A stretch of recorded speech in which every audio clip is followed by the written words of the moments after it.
Welcome to the EarthX TV stage here at EarthX 2025 on Earth Day. My name is Dylan Welch and I'm joined by two amazing guests. We have Rabekha Siebert and Yaritza Torres joining us from the city of Dallas. Thanks so much for being here today. Hey, thanks for having us. Yeah, so Rabekha, let's start with you. Tell us a little bit about what you do with the city of Dallas. Sure, so I manage our comprehensive urban agriculture plan. Many people may not have heard of that, but it was adopted in 2023. The primary directive of the plan is to increase production, like vegetable production on Dallas soil. Oh wow, very cool. And Yaritza? And I support Rabekha in the city of Dallas on our urban agriculture GIS web map, as well as some other initiatives and our Smart Surface Coalition item that looks into reducing heat island effects here in the city of Dallas. Very cool. So we were chatting a little bit before this, both very interesting people. Tell us a little bit about your background. You've traveled all over the world, you're very passionate about sustainability. So tell us about, where it started, where that passion came from, and how that's driven your career over the past few years. Sure, so I'm originally from Austin, Texas, and it's known for keep Austin weird and being very local and green, that kind of thing. So just being raised in that environment, I think it kind of provided me a platform.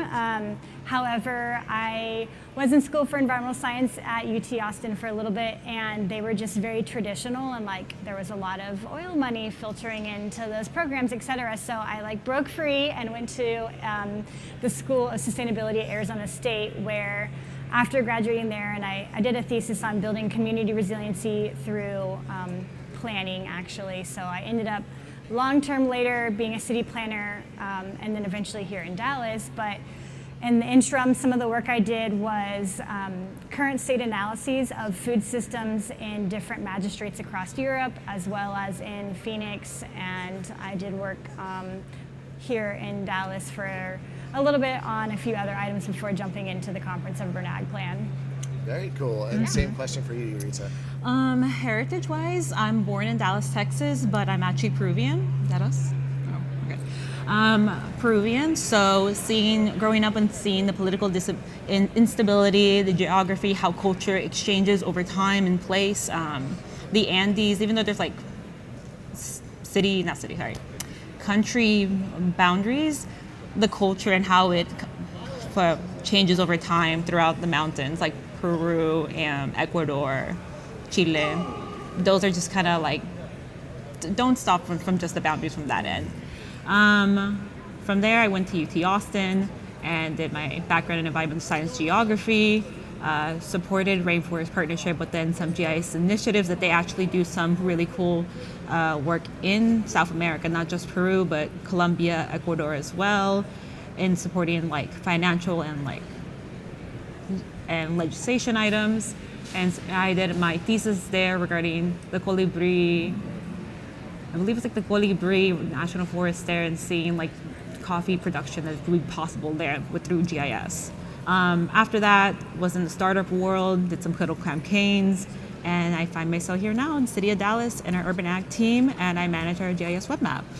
Welcome. Mm-hmm. Well, I know you've both done some really amazing things in the past couple of years. So share some of the projects you've been working on, as well as what you're working on now.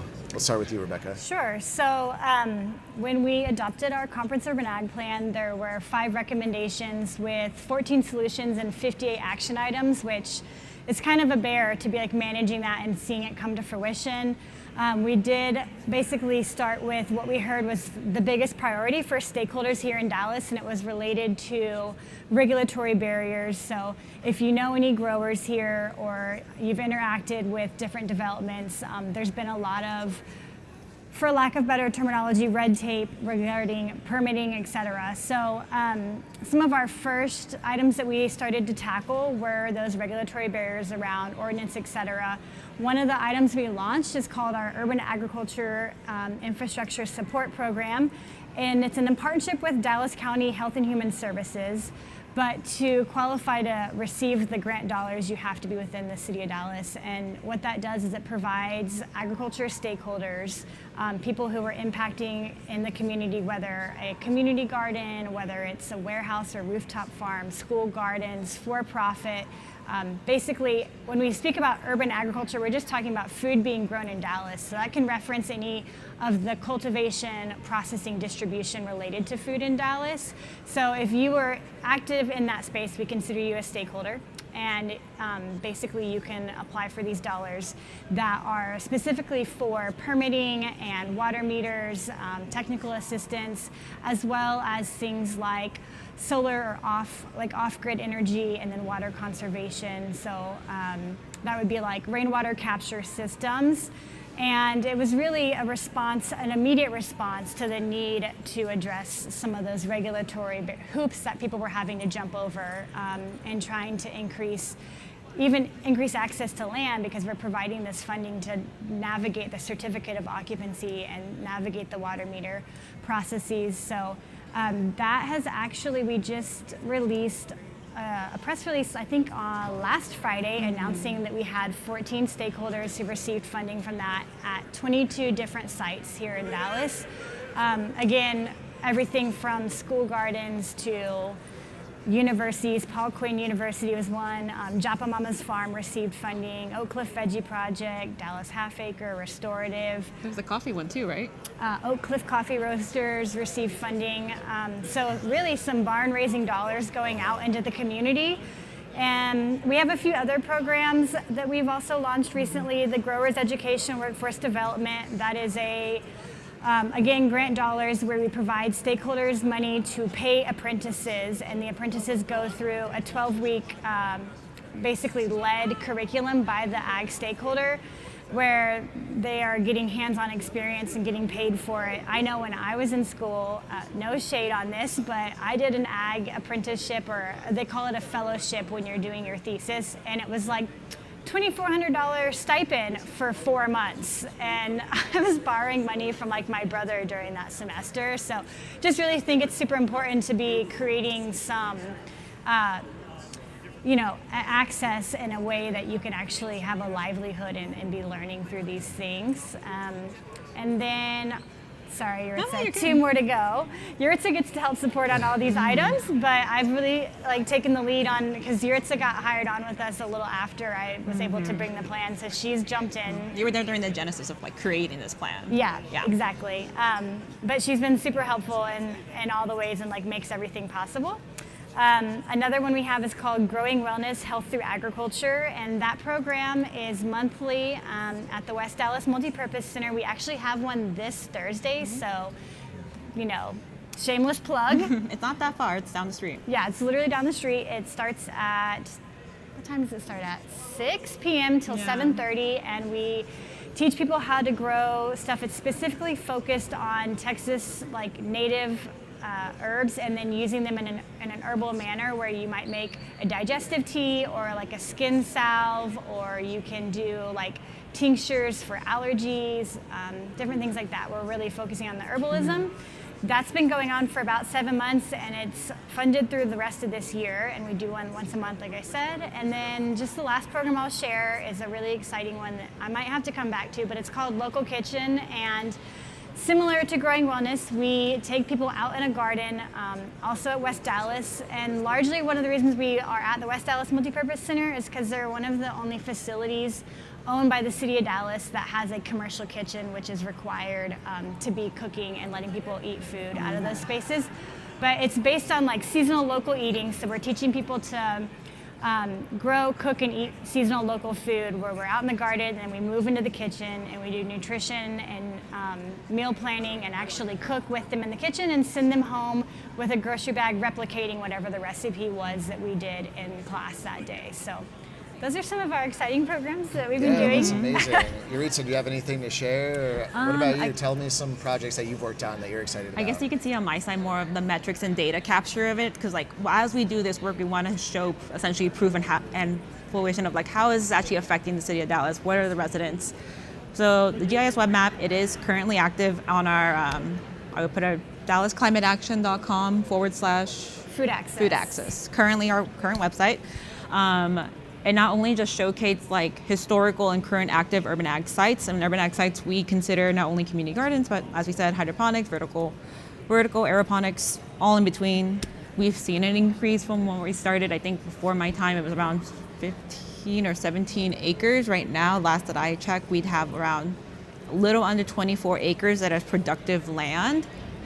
But apart from that, this map also is meant to be used for like all regions. If it's from somebody from like a residence level or somebody who's going towards grant dollars or items like that.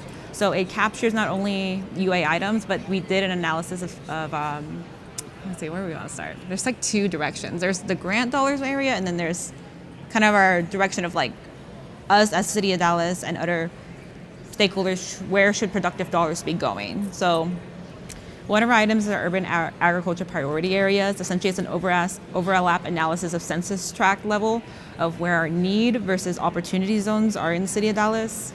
Similar, if anybody has heard of the USDA Food Atlas, similar, but we look at the opportunity. Opportunities are at community assets, land opportunities, as well as the urban ag network itself, and it pre-existing or not. And then the need is defined by social vulnerability index, which we see an above average of 0.47.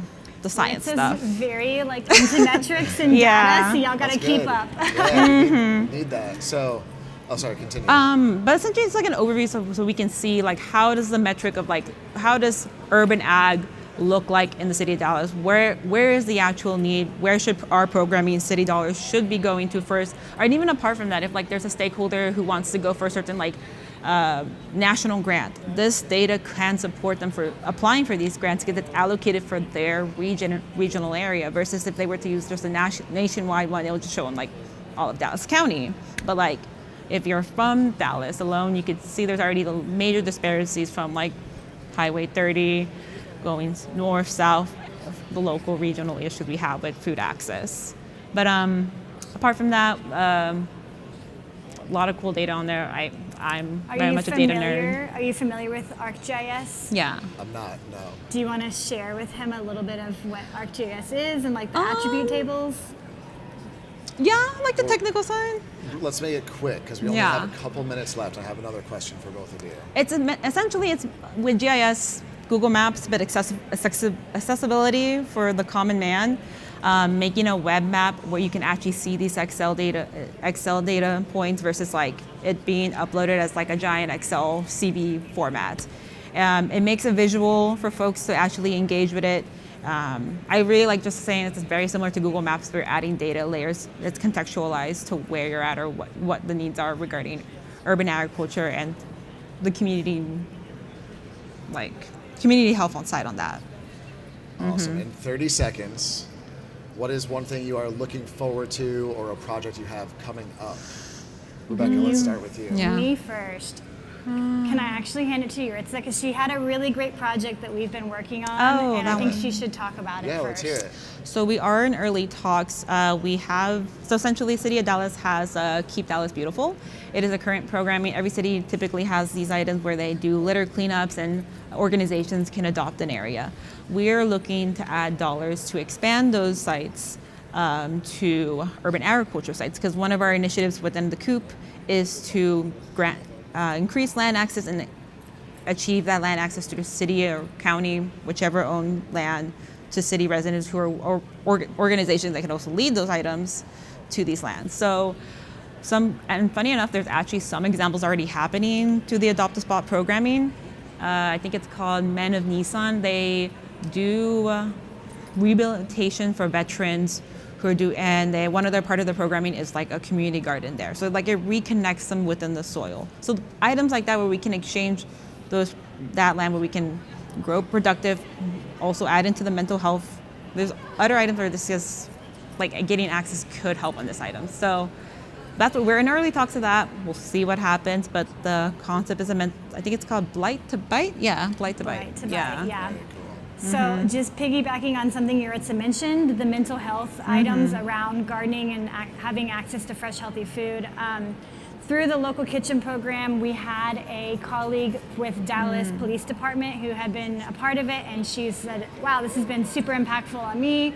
I'd love to bring this to headquarters at the police department. There's so many of our police officers who were struggling with like just regular mental health, and like it's a very wearing job to be police enforcement, right? So basically we're coordinating with her and collaborating with her to bring a model of local kitchen to the police department at their headquarters, looking at calling that Heroes in the Garden, where we basically are doing some horticulture therapy while also teaching folks about plant recognition in terms of like dietary consumption, nutrition, and cooking. Amazing. Well, Rabekha, Yaritza, thank you so much for everything you're doing for the city of Dallas. Thank you for joining us, and thank you for tuning into the EarthX TV stage. Let's give it up for Rabekha and Yaritza, everybody. Thank you. That was amazing.